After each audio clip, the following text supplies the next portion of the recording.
The date is May 2nd, 1945. Across northern Italy, the sound of gunfire has finally ceased. In abandoned barracks, muddy trenches, and hastily evacuated armories, hundreds of thousands of rifles lie scattered like fallen soldiers.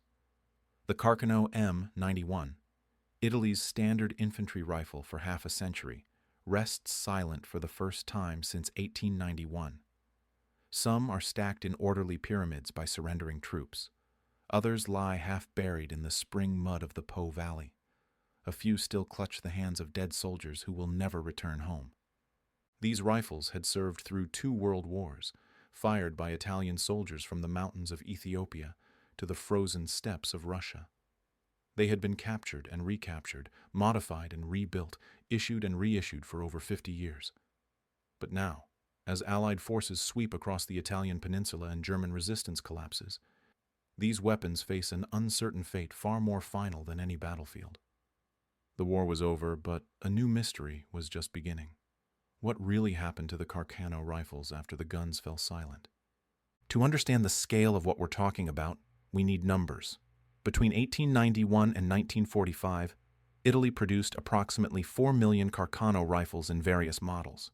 The M91, M91/24, M91/28, M91/38, and the carbine variants armed not just the Italian Royal Army, but police forces, colonial troops, and eventually the forces of Mussolini's Italian Social Republic.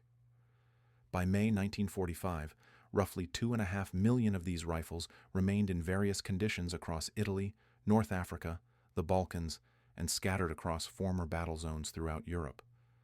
This wasn't just a collection of weapons. This was the physical embodiment of Italian military power for an entire generation. The Carcano had a reputation. It was never beloved by soldiers the way the German Mauser or American Springfield were. The 6.5 by 52 millimeter cartridge was considered underpowered by many standards. The clip-loading system was awkward. The fixed magazine could jam at the worst moments. But the rifle was reliable, accurate enough, and most importantly, there were millions of them. Every Italian soldier who marched into battle between 1891 and 1945 likely held one. And now, every single one of these rifles needed to go somewhere. The immediate aftermath of Italy's surrender was chaos. Remember, Italy had technically surrendered in September 1943, but fighting continued for another 20 months as German forces occupied the north and civil war raged between Mussolini's puppet state and Italian partisans. When the final collapse came in April and May 1945, weapons were everywhere. American and British forces advancing from the south encountered massive stockpiles in former Italian army depots. Soviet-backed Yugoslav partisans seized arsenals along the Adriatic coast, and the Italian partisans themselves, the resistance fighters who had fought the Germans and fascists, suddenly found themselves armed with whatever they could carry. In the first 72 hours after the German surrender in Italy, American forces alone reported capturing over 300,000 small arms. Most were Carcanos. Imagine walking through a former Italian barracks in Florence or Milan in early May 1945, rooms stacked floor to ceiling with rifles, still coated in the preservative grease applied by armorers who thought these weapons might be needed again. Wooden crates marked with the royal Italian crest, now meaningless symbols of a monarchy that had fled and a regime that had collapsed. The smell of gun oil and old wood mixing with the spring air coming through shattered windows. But here's where the story gets complex. Not all of these rifles were simply sitting in neat storage waiting to be collected. Thousands had been hidden by Italian soldiers who feared prosecution, or by civilians who thought they might need protection in the uncertain post-war period. In the mountains of northern Italy, partisan fighters buried caches of weapons, including Carcanos, not trusting that the peace would last. Some of these caches wouldn't be discovered for decades. In 1982, a construction crew in the Apennines uncovered a sealed cave containing over 200 Carcano rifles, wrapped in oilcloth and preserved almost perfectly for 37 years. The partisans who hid them had either died or forgotten the exact location. The Allied military government of Italy faced an immediate problem. What do you do with millions of rifles in a country you're trying to demilitarize? The answer came in phases, each with its own strange story. The first phase was destruction on a scale that's difficult to comprehend today. Between June 1945 and December 1946, Allied forces oversaw the systematic destruction of approximately 1 million Italian small arms. The process was industrial and ruthless. Picture a former tank factory outside Turin, repurposed into a destruction facility. Trucks arrive every hour carrying thousands of Carcano rifles.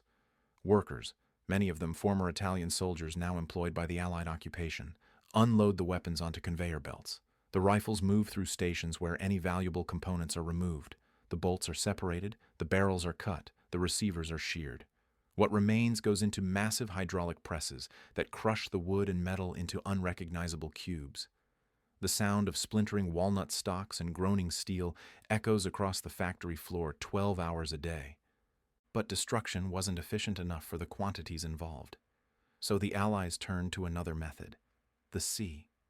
Between 1945 and 1947, hundreds of thousands of Carcano rifles were loaded onto barges and dumped into the Mediterranean. The waters off Livorno became a graveyard for Italian military equipment. Rifles, machine guns, mortars, all pushed overboard into the deep water where they would rust into oblivion. Divers exploring these areas today still occasionally encounter fields of rifles lying on the seabed, encrusted with coral and home to small fish, silent monuments to a defeated army. Yet even as this mass destruction proceeded, another fate awaited many Carcanos. The geopolitical reality of 1945 meant that weapons were suddenly valuable again in new ways. The Cold War was beginning, and both the Western Allies and the Soviets were looking for ways to arm proxy forces around the world. The Carcano, despite its mediocre reputation, was available in massive quantities and essentially free. This made it perfect for distribution to countries and factions that needed weapons, but couldn't produce their own. The first major recipient was the new Italian police and security forces. Here's the irony: Italy was being demilitarized, but it still needed police, and those police needed rifles. Between 1946 and 1950, approximately 200,000 Carcano rifles were refurbished and reissued to the Carabinieri and other Italian law enforcement agencies. These rifles were reworked: new stocks, refinished metal, Italian Republican markings stamped over the old royal crests. Some of these police Carcanos would remain in service until the 1970s, guarding government buildings and banks for a quarter century after the war that created them ended. But the international redistribution was far more extensive. In 1947, the newly established State of Israel was desperate for weapons. The British mandatory government prohibited arms sales to Jewish forces, so they turned to the black market and surplus dealers. Thousands of Carcano rifles made their way to Palestine, smuggled aboard ships from Italian ports. During the 1948 Arab-Israeli War, Israeli forces used Carcanos alongside a bewildering variety of other surplus weapons. A rifle designed in the 1890s for Italian colonial wars in Africa now fought in a completely different conflict in the same region, 50 years later. Finland provides another strange chapter. The Finns had fought the Soviet Union twice during World War II and maintained a policy of armed neutrality during the Cold War. They purchased approximately 15,000 Carcano rifles from Italian surplus stocks in the late 1940s. These rifles were intended for civil defense and reserve forces. Finnish armorers modified some of them to fire the 7.62 by 53 mm cartridge used in Soviet Mosin Nagant rifles, creating a hybrid weapon that embodied Finland's geopolitical position between East and West. Some of these Finnish Carcanos remained in storage until the 1990s. Even more improbably, Carcano rifles appeared in Latin America. Argentina, with its large Italian immigrant population and historical military ties to Italy, acquired tens of thousands of Carcanos in the late 1940s. These were issued to provincial police forces and rural gendarmes. In the 1970s, during Argentina's dirty war, some of these same rifles, now 30 years old as surplus weapons, 80 years old in design, were still being used by security forces in remote provinces. Then there was the commercial market. American surplus importers saw opportunity in the massive stocks of Carcano rifles available for pennies on the dollar. Between 1958 and 1963, hundreds of thousands of Carcanos were shipped to the United States and sold through mail-order catalogs and gun shops.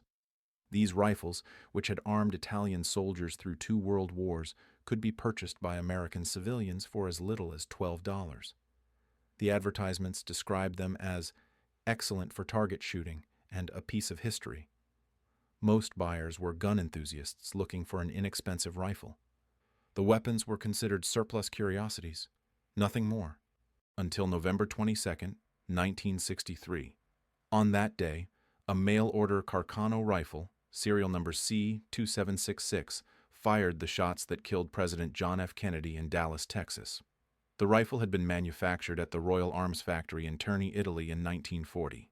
It had somehow survived the war, avoided destruction, been shipped to America, and sold for $19.95 to Lee Harvey Oswald under a false name. In an instant, the Carcano went from obscure Italian surplus to one of the most infamous weapons in history. That single rifle ensured that the Carcano would never be completely forgotten, its place in history secured by tragedy rather than military achievement. But most Carcanos followed quieter paths. Back in Italy, farmers and hunters discovered that the surplus rifles made adequate tools for rural life.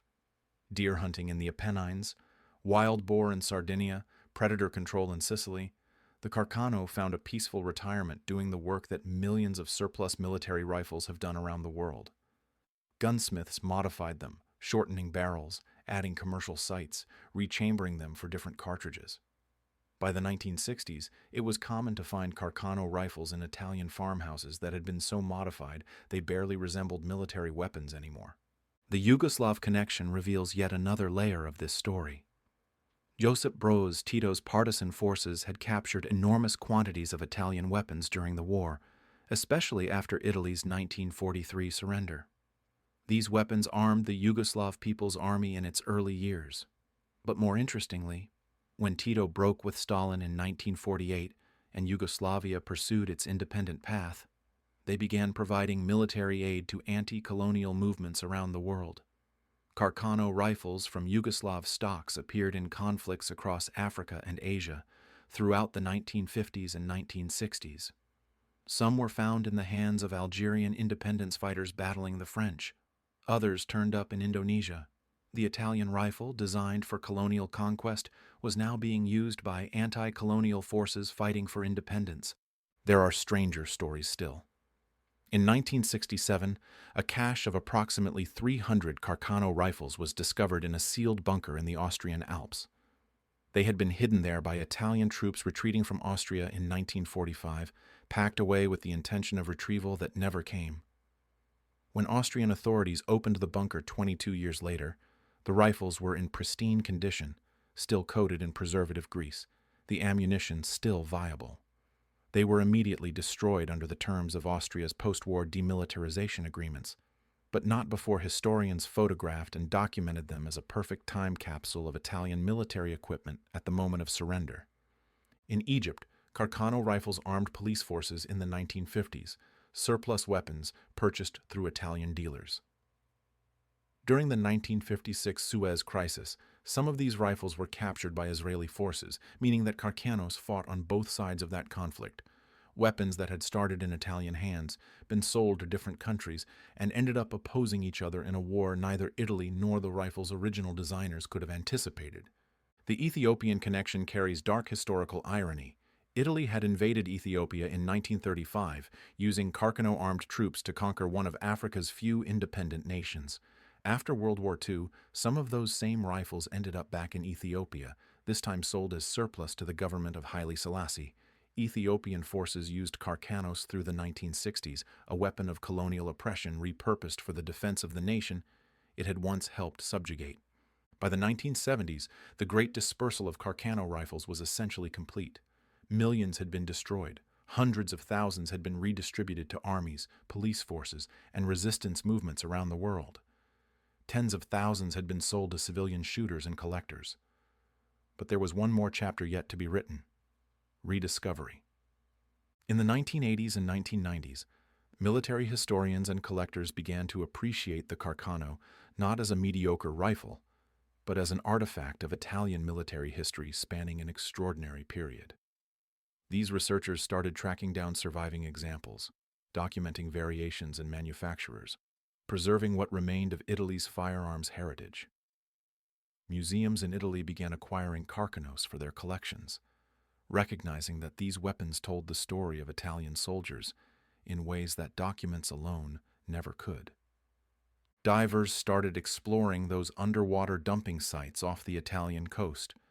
The rifles pulled from the Mediterranean were corroded beyond any practical use, but they represented something important: physical evidence of the immediate post-war period, when the victorious Allies literally tried to sink Italy's military past. Some of these corroded rifles now sit in maritime museums, testament to both Italian military history and the dramatic transformation of Europe after 1945. Private collectors, particularly in the United States and Italy, assembled significant collections of Carcano rifles. These collections preserve the variations that tell the story of Italian military development: the original M91 long rifles from the 1890s, the M91/24 carbines, the M91/38 short rifles with their 7.35 mm chambering, the rare M91/41 models. Each variation represents a different era, a different military doctrine, a different set of historical circumstances. Together, they form a material timeline of Italian history, from the Unification Wars through fascism and into the modern era. Today, if you know where to look, you can still find Carcano rifles scattered across the globe. In Italian gun shops, particularly in northern Italy, you might find examples for sale, typically sporting rifles that have been heavily modified. In American gun shows, you'll occasionally see original military specimens, usually priced modestly despite their historical significance. The Kennedy assassination Carcano ensures there's always some interest, though the rifle's actual military history remains lesser known to the general public. In remote corners of the developing world, there are persistent rumors of Carcano rifles still in active use. Reports from tribal areas of Pakistan, from remote villages in Afghanistan, from conflict zones in Africa occasionally mention old Italian rifles still serving as practical weapons more than 75 years after their production ended. These reports are difficult to verify, but they're not implausible. Firearms are durable goods, and in areas where any weapon is valuable, even an elderly Carcano has utility. The Italian Army maintains a museum at the Vittorio Veneto Military Memorial, where dozens of Carcano rifles are displayed as part of the permanent collection. These weapons are presented not as objects of pride or shame, but as historical artifacts that require contextual understanding. The museum explains the rifle's development, its service record, its technical specifications, and its fate after 1945. For Italian visitors, especially older Italians who remember fathers and grandfathers who carried these rifles, it's an emotional experience. Perhaps the most poignant survivors are the rifles that remain in private hands in Italy, passed down through families. These are weapons that Italian soldiers brought home, hiding them from Allied confiscation teams, keeping them through the decades as personal mementos. Some families maintain these rifles in pristine condition, cleaned and preserved, tangible connections to ancestors who fought in Albania or Greece or Russia. Other families discovered them in attics and basements decades later, having forgotten they were there. Each of these rifles carries personal stories that will never be fully known. Whose hands held them, what battles they saw, how they made the journey from war zone to family heirloom. The Carcano's story doesn't fit neat narratives about weapons being beaten into plowshares or about the machinery of war being permanently dismantled. Instead, it reveals the messy, complex reality of what happens when industrial quantities of military equipment outlive the state that produced them. Some Carcanos were destroyed immediately and efficiently. Some found new military purposes in conflicts their designers never imagined. Some became tools for hunting and farming. Some became artifacts in museums and collections. Some simply disappeared, their fates unknown, perhaps still hidden in sealed bunkers or buried in muddy fields waiting for future discovery. The rifle itself, as a mechanical object, was never exceptional. The Carcano was adequate, but not outstanding, serviceable, but not beloved. Yet precisely because it was produced in such quantities and remained available as surplus for so long, it became a global artifact of the 20th century. A Carcano rifle might have been manufactured in Turin in 1941, carried by an Italian soldier in North Africa, captured by British forces, sold to Israel, used in the 1948 war, then sold again as surplus and shipped to Latin America, where it finally ended its service life in the 1970s. That's not the story of a great weapon.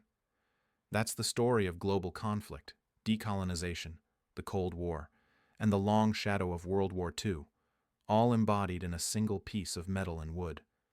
When you hold a Carcano rifle today, you're holding an object that physically connects you to the Italian soldiers who fought in 2 world wars. You're holding evidence of the massive military-industrial production that characterized the early 20th century. You're holding a tool that was repurposed and redistributed in the chaotic post-war period when the old European empires collapsed and new nations emerged. You're holding something that was mass-produced by the millions, but that now exists only in scattered thousands, the survivors of a great dispersal. The Carcano's fate after World War II mirrors Italy's own transformation. The rifles were scattered, repurposed, hidden, destroyed, and forgotten, just as Italy itself was transformed from a defeated fascist state into a democratic republic that had to reckon with its past while building a new future. The weapons that had represented Italian military power for half a century became symbols of that power's end, physical evidence of defeat and transformation. In the end, the mystery of what happened to the Carcano rifles after 1945 has no single answer, because there was no single fate. They were destroyed by the hundreds of thousands and preserved by the dozens. They were dumped in the Mediterranean and carefully maintained in museums. They fought in new wars and hung peacefully on farmhouse walls. They were forgotten in sealed bunkers and became infamous in Dallas. Their story is the story of transformation, dispersal, and the strange persistence of objects beyond the purposes for which they were created. The war was over, but the rifles remained, finding new purposes, new conflicts, new meanings in a world that had moved beyond the circumstances of their creation.